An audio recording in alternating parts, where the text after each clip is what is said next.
Aloha, and welcome back to Leaving the Church to Find God, your safe space for exploring faith beyond traditional walls.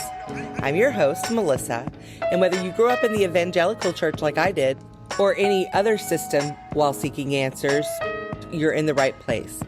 This podcast isn't about judgment or attacking institutions. It's about honest conversations, diverse spiritual paths, and celebrating the unique journeys that we all take in search of meaning.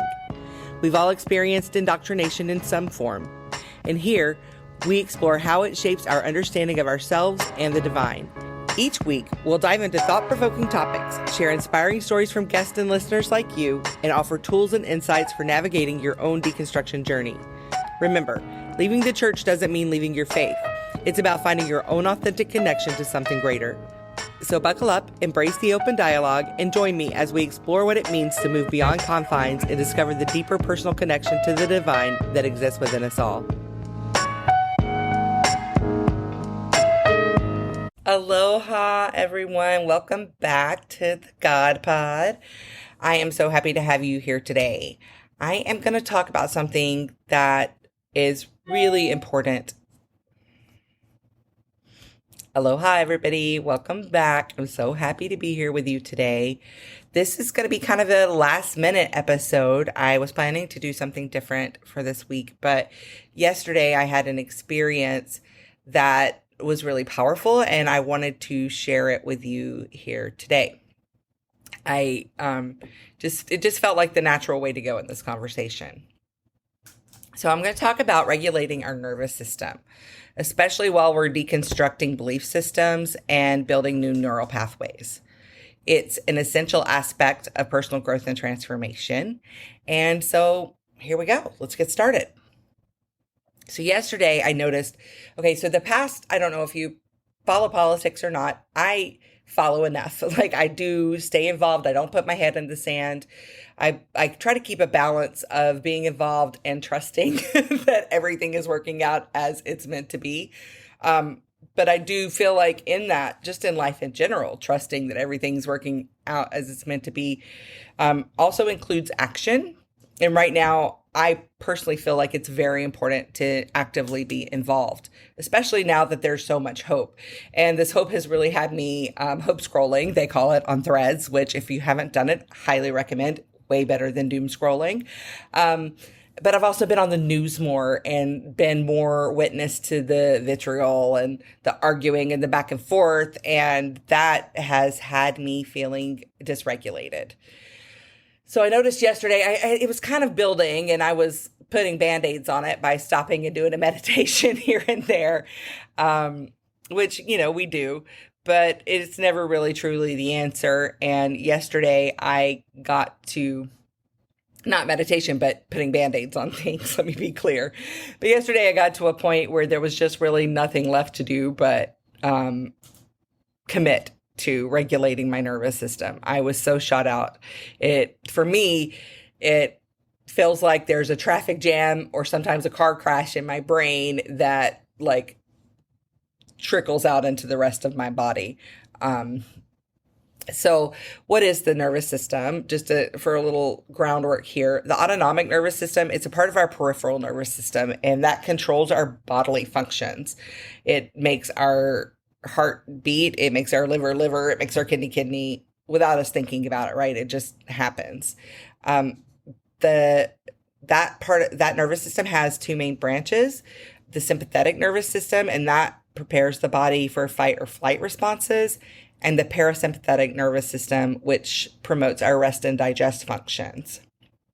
So when we face stress or significant change, our SNS, the sympathetic nervous system, can become overactive. This can lead us to feeling anxious, tension, overwhelm, exhaustion, and that's when the nervous system regulation comes in. So by engaging our parasympathetic nervous system, we can bring our body back into a state of balance and calm. So what we do a lot of here is deconstructing belief systems, and that involves questioning and dismantling deeply held beliefs, often beliefs that were instilled in us from a very young age or at birth. And for all of us, it's instilled in us through media, through our contact with society. There's indoctrination everywhere, not just in the church, but especially those of us who were indoctrinated into these high control religions. The process of dismantling these beliefs, it can be very emotionally and mentally challenging, and it can bring up feelings of fear, uncertainty, loss, grief. These emotional responses, they can activate our sympathetic nervous system, and it makes it difficult for us to think clearly and move forward. So that's, I when I come up with these things, it's really what's coming through me. I didn't think of it, but when I get these realizations or these inspirations, then there's always the after thinking of like, oh yeah, it makes sense why I'm feeling inspired to talk about this with my podcast friends. So, I'm going to get into the neural pathways for a minute, just build a little more groundwork before we go into how this applies to us and what we can do about it. So the neural pathways are formed. A neural pathway is a connection in our brain that forms as a result of our experiences paired with emotions. When we have a significant experience, especially one that involves strong emotions, our brain creates a pathway that helps us remember and respond to similar situations in the future. So think about this like you're walking a path. You come on a field full of green grass, and you choose a path. So you walk down a path, and then the grass is going to get beaten down a little bit, and it makes a bit of an obvious path. So next time you come to that situation, you're going to go down that path that's already laid, which makes it more of a path, right? And every time you come up on the situation, your brain is going to go down that same path, which is further instilling this like pathway, right? And it makes it a deeper and deeper pathway. I don't know another word to use for that, but it's kind of beaten down the grass. You can see it. You know what I mean? And that's what happens with our brains. Like we'll have an experience that again, is paired with an emotion, especially when it's paired with a strong emotion. And that informs this neural pathway that we're most likely going to continue to repeat throughout our lives unless we make a conscious choice to rebuild that neural pathway. So, the reason we have these is like they evolved to help us survive by allowing us to quickly respond to situations based on past experiences. For our ancestors, this meant remembering which plants were safe to eat or which animals were dangerous and how to find shelter. These pathways ensured quick and efficient responses that were crucial for our survival. So, for example, if an early human encountered like a dangerous predator and survived it, the intense fear and adrenaline from that experience would form a neural pathway.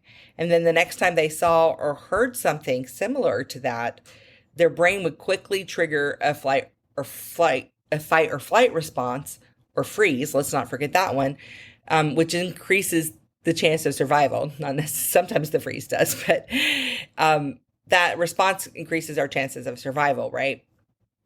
But in our modern world, these same pathways can hinder our growth and change. The pathways formed by fear, especially those related to deeply ingrained beliefs, can keep us stuck in old patterns that no longer serve us. When we try to adopt a new belief or behavior, we're essentially trying to override these old pathways and create new ones. This actually takes physical energy. I don't know if you've like tried to learn a new language or or start a new job. Like when you're learning new things, you usually feel tired and hungry afterwards. And that's because your brain is using glucose to physically form these new neural pathways. It is a physical exercise, even though our body may not necessarily be moving a lot, it does take energy. And a lot of times it's not given enough credit, but forming these new neural pathways, like what we're doing together here in this podcast, it does take energy and it can feel very taxing if we're not filling our cup, and caring for ourselves along the way. So like, imagine a child, like this isn't hard to imagine for many of us, but learning about religion and the concept of hell. If this learning is paired with fear and the threat of displeasing God, then a strong neural pathway is going to be formed there. That pathway helps us remember the lesson and the associated fear, reinforcing the behavior that the religion was trying to encourage. Some other examples of how we form limiting beliefs, like negative feedback. A child repeatedly told that they're not good at something, they're going to form a belief that they're incapable, and that's going to limit their willingness to try new things throughout their lives. Social rejection. Experiencing rejection or bullying, it can lead to beliefs about not being worthy or likable, and that will affect social interactions and self-esteem, which of course is going to beget more of that, further like trotting that path, right? Further deepening that neural pathway. Traumatic events, experiences like accidents or natural disasters or abuse, that can create a strong neural pathway that's linked to fear, anxiety, and hypervigilance. Cultural norms. Growing up in a culture with rigid gender roles or expectations that can form neural pathways that limit an individual's perception of what they can achieve or what they can become. Think about this of girls and the patriarchy. Like, even those of us who are aware of it, like, have this deeply ingrained belief that we have to be nice or pleasant to get anywhere.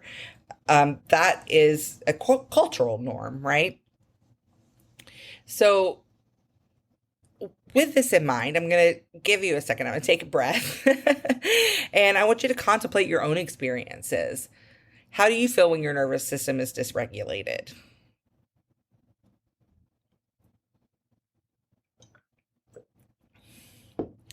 What techniques have you found helpful in bringing yourself back to a state of calm and balance?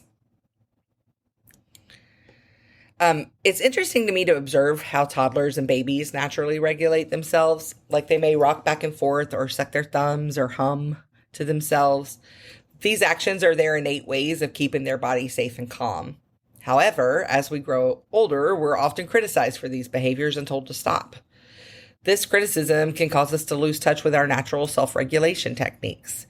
It disembodies us. It leaves us less equipped to handle stress and anxiety as adults. So think about a time when you felt overwhelmed or anxious. What do you do to help yourself feel better? What techniques have you found that help bring yourself back into a state of calm or balance? For people, a lot of neurodivergent people, stemming. I'm sure you've heard of stemming. Oh, everybody does some sort of stem, but for especially people with like ADHD, you can get really overstimulated, and stemming is really helpful. I know I had a teacher once who literally said she hated me. I was in the first grade, but one of the things that really bothered her was that I was always tapping my pencil or clicking a pen, and that completely drove her nuts, apparently. But I was stemming. I was trying to calm my nervous system. And that kind of criticism like disembodies us, because then we don't know what to do. We don't have a place to go. We don't have a way to deal with that or to cope with that stress that we're currently feeling. So what are some ways that you stem? Like, there's all these little, like the bubble toys, I don't even know what they're called, or the fidget spinners, we have all these ways. I remember, gosh, it's a little embarrassing, but I went through a phase in like 7th grade where I was sucking my thumb again, and I didn't even realize it. Like, I would find myself in class and stuff and I would be so embarrassed, but I would like sucking my thumb. And now, understanding what I was dealing with in my life at the time, yeah, that totally makes sense, but I was so embarrassed about it. But that's just such a natural thing for our body to regulate, like even babies that do it in the womb. It's just that sucking is a natural way for us to calm ourselves. There's connections like in the tongue and through the body and the vagal nerve, and it's all intentional, whether we realize it or not. Like, it's intentional through our body, right? So yeah, this is happening. We're breaking down old belief systems. That can feel really scary, especially when you haven't built new belief systems to replace them with. That leaves you feeling shaky without a foundation, and it's natural to our bodies. It's natural to our humans to feel really afraid of that. But it's not hopeless. And the great thing is once you're form a new neural pathway, it's easier to go down that pathway. And there's actually videos of this on YouTube. I encourage you to like look one up. It's so cool. You can actually see these things in your brain, like moving around and finding a new attachment and how they form this new attachment. It's just fascinating how that happens, like that it is possible. But once you form that new attachment, it's easier to go down that new attachment. So yes, I will 100% recognize this process can be very exhausting. It can be really hard. And can also confirm that it's a better hard than continuing to stay in those same neural pathways that are not serving us, right? So I'm going to give you some techniques as always. I don't bring out the problem without some solutions. And I actually went a little above and beyond, guys. Please be proud of me. You don't need to be. I'm proud of myself. But I actually made you a YouTube video for calming your nervous system. It's a 10-minute meditation that just gets you back in your body. I'm really excited about it. I want to do more of these, and they'll get better and better, hopefully. But I'm going to link it in the details of this episode, and I might upload it as a bonus episode too, just so that you have it handy. But you can also find it on YouTube and take your 10 minutes whenever you're feeling dysregulated. So I just wanted to make it easier for you.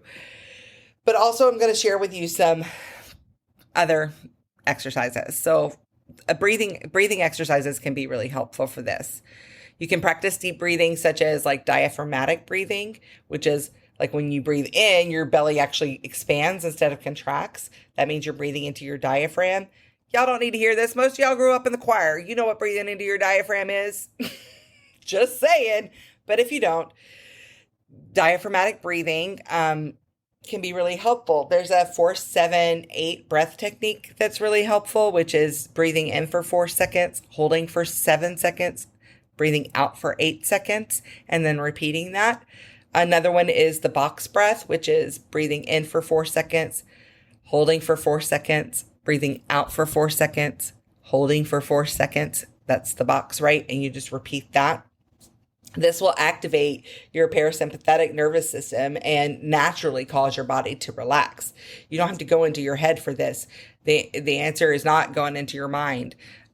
Your brain is already doing all the work it needs to do by building these neural pathways. So our job is to just be conscious and be embodied and be present to get ourselves through this. Another really helpful thing is grounding techniques. So you can use grounding exercises such as standing barefoot on the earth. Focus on the sensation of your feet touching the ground, using grounding objects like stones or crystals. I have my fluorite, which is very grounding. My mentor brought me these 2 beautiful fluorite crystals, which I love, and I keep them with me when I need to stay grounded. I feel it's really helpful. They're also great for helping with concentration. So me and my ADHD brain really, really appreciates that, all the help I can get. But yeah, grounding is something I do all the time when I'm feeling dysregulated. Get barefoot and go stand on the earth. That's all we need to do. And the cool thing is that it doesn't even take very long. Like literally just a couple of minutes with this will feel so much better. I also like to just lay on the ground, put down a towel or whatever, but any kind of rubber is going to block those waves of energy. So you don't want to put like a rubber yoga mat underneath you. You could put a blanket or a towel, something like that, but leave those unnatural fibers out of the picture and just lay on the earth. Let the earth hold you. Let it give you energy and literally ground you, right? Another way is through mindfulness and meditation practices. Regular mindfulness, we've talked about this in another episode. If you haven't heard it, go look for our episode on mindfulness. It's just a few episodes back. And meditation practices. They can help calm the mind and the body, of course. And there's apps that help with this. And again, like I find so many meditations on YouTube. I love YouTube as a resource. I actually don't pay for like Hulu or anything like that, but I do pay for YouTube because I use it for meditations. And the last thing you want is a commercial popping up in the middle of your meditation, right? I also like to use it to help me sleep. I'll go on there and get the sound baths, and that'll help me get to sleep sometimes. And I don't want any advertising going into my subconscious while I'm sleeping. But that's another thing, those sound baths, man. Sound baths can be so grounding for the nervous system. It's something about that vibration that it just it just brings you into alignment in a way that is so profound. I love sound baths. Physical movement and exercise, right? Incorporating regular physical activity into your routine. There is nothing better for the brain than regular exercise. And when I say exercise, I'm not saying go to the gym and work your buns off. I believe that personally, for the sake of our nervous system, we need to earn our workouts, not our food. We need food to survive. But for a workout, it's really important to have your adrenals feeling good, to have your nervous system feeling balanced, or a heavy workout can actually increase your cortisol and adrenaline, which is the opposite of what you need to calm your nervous system. It's actually going to activate your nervous system and make it worse. So before doing any heavy workouts, it's important to have good nutrition in your body, proper sleep, to feel rested. If you are forcing yourself to go work out, it means that your body doesn't have what it needs to do it. So there are other ways to get physical movement. I love yoga. Just because it feels so good. It feels so good. It is so grounding for me in all the ways. Body, mind, spirit. That's what yoga means. It's the union, right? So it's great for that. A gentle walk, especially if you're in nature. But if you're not, that's fine too.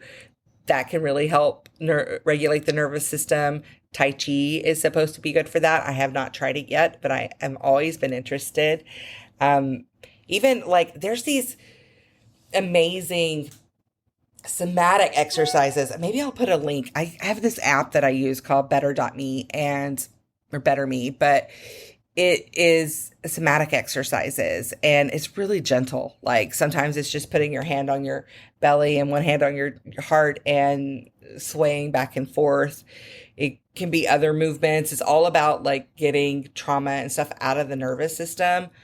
So these somatic movements are so good for this. It's so good for balancing that part of ourself. I think I'm going to do that. I think I'm going to connect a link in the description because this app is my favorite for somatic exercises and has been the most helpful. But you can probably find them on YouTube too.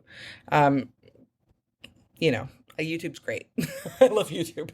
So another is getting good sleep. Ensure you're getting quality sleep, man. Your brain's got to rest. That's when it does it. Well, it's still working, but in a different way, right? But rest. Make sleep a priority. Create a relaxing bedtime routine. Limit your screen time before bed. Maintain a consistent schedule. All of these things will help you sleep better. If you feel really tired when you wake up in the morning, I'm just going to go off on a aside here. If you always feel like you're tired when you wake up, it's shocking how many people actually have sleep apnea. It's worth doing a sleep study. It's really easy. You take this little device home. It's not a big deal at all. You don't have to sit there with people staring at you in most cases. You can just take this little thing home. It'll monitor your sleep. You may be waking up repeatedly throughout the night and not even realizing it. This happened with me. I was, couple years ago, my mom was in the hospital. I happened to be on the mainland at the same time.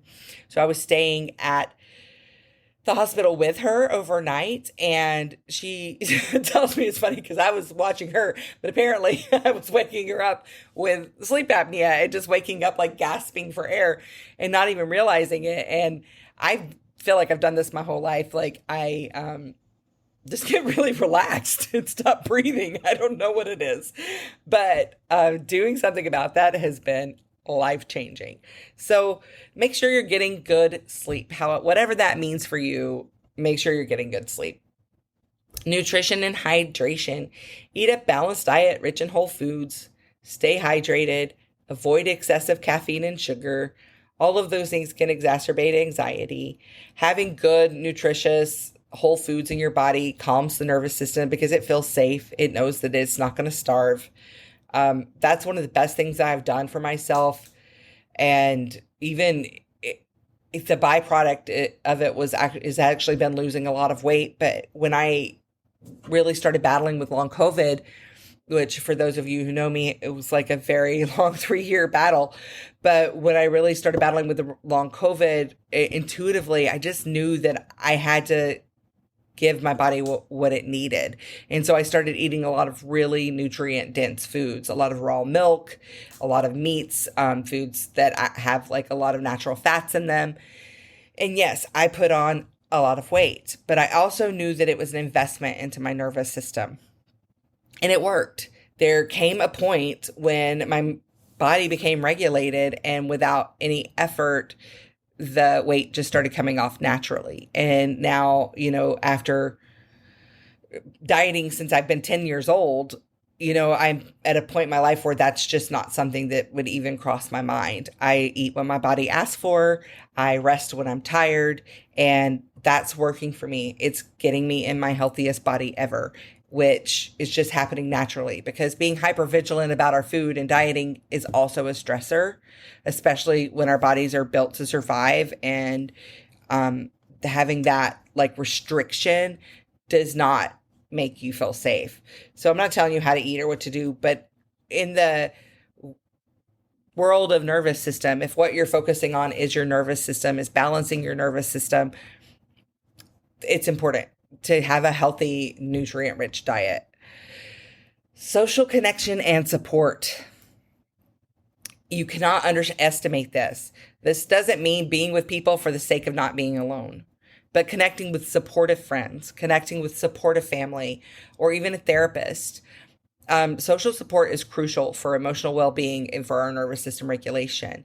If you think about this again, like from this point of evolution, we had to stick together to survive. Somebody had to watch the kids while somebody else went to go find the food, or sticking together in numbers made us less vulnerable to predators. There's so many ways in which we depend on community to survive. So when we don't have that communion in any way, but the more of it we have, the more our nervous system just regulates on its own, right? So these are a lot of ways. This is a lot of stuff, guys. You're not alone in this. And I would love to hear from you. If you need more suggestions, I might start throwing some up on social. This kind of feels like the theme right now. But if you need some more suggestions, hit me up. Like, feel free to comment. Feel free to reach out. All of my information is always in the details of the podcast. Also, it's easy. leavingthechurchtofindgod.com is going to lead you straight to the podcast page, and you can find me there. Let me know what you need. I'm here for you. We're in this together. I'm not just going to throw you out to the wolves and say, fix this and not give you any way to do it. So I just want to, just give you that, wrapping things up, regulating your nervous system. It's essential during periods of significant change, such as deconstructing belief systems and building new neural pathways. By caring for our nervous system, we can navigate these transformations with greater ease and resilience. I really appreciate you all tuning in today. Again, I'd love to hear your thoughts on this topic. Join my Facebook group, Authentic or Bust. That is a fun way to share your experiences and to create community. And again, I've created this meditation for you on YouTube. I'll link it in the details. Or you can just find it by going to my YouTube channel, Diary of an Authentic Life. And I just want to thank you for tuning in. Thanks for being here with me. I hope you got something out of this. And until next time, stay curious, stay kind, and stay authentic. Thank you for joining me on this journey. If you enjoyed this episode, the best way to show your support is to subscribe wherever you listen to podcasts. Also, share your thoughts by leaving a 5-star review. It really helps more people to find this space. Want to go deeper? Head over to my website at leavingthechurchtofindgod.com. There, you can make a donation and make sure that we continue to have these conversations. No matter where you are on your spiritual journey, if you or someone you know would like to join the podcast and tell your story, please reach out to me on Instagram at AuthenticallyMelly. Remember, you're not alone on this journey. Keep exploring, keep asking questions, and keep finding your own unique connection to something greater. Until next time, stay authentic, stay open, and aloha.